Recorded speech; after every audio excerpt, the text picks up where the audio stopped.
நாங்க வந்து இத ரூடா இத இருக்க ட்ரை பண்ணலாம். பேசுதுங்க ரூடா பேசுங்க. சில பேர் நல்ல எண்ணத்துல தாங்க கேக்குறீங்க.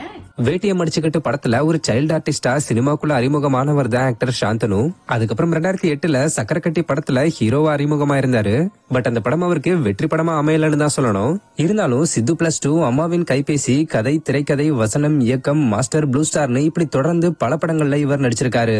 இதுக்கடையில இவரும் கீக்கின்னு அழைக்கப்படுற டிவி ஹோஸ்டான கீர்த்தியும் 2015 லவ் பண்ணி மேரேஜ் பண்ணிருந்தாங்க. இவங்களுக்கு திருமணமாகி கிட்டத்தட்ட 10 வருஷம் ஆயிருச்சுன்றது குறிப்பிடத்தக்க விஷயம். இப்படி இருக்கிற நிலையில இவங்களுக்கு இன்னும் குழந்தை இல்லைன்ற விஷயத்த பத்தி பலரும் பலவிதமா பேசுறதுண்டு.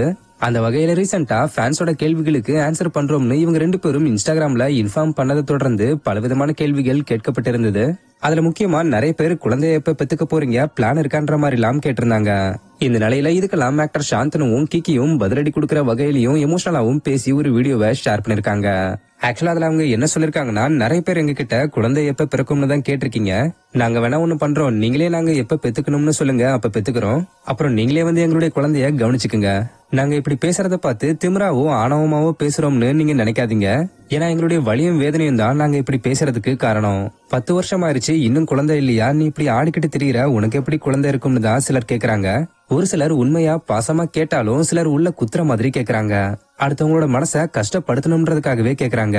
இப்படி நொய்யின்னு இவங்க கேட்டுக்கிட்டு இருக்கிறதுனால எங்களுக்கு மன அழுத்தம் தான் வருது.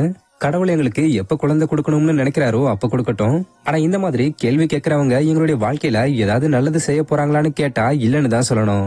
அவங்க இஷ்டத்துக்கு எதையாவது கேட்டுட்டு போயிடுறாங்க. அதனால எங்களுக்கு தான் வருத்தமா இருக்கு. ஒருவேளை உண்மையா பாசத்தோட குழந்தை எப்ப பிறக்கும்னு கேக்குறவங்களுக்கு நாங்க நன்றி சொல்லிக்கிறோம். அதே நேரத்துல எங்களை வெறுப்பேத்தி பாக்கணும்னு நினைக்கிறவங்களுக்கு மேல சொன்னதுதான் பதில்னு ஆக்டர் சாந்தனுவும் கீக்கியும் சொல்லிருக்காங்க.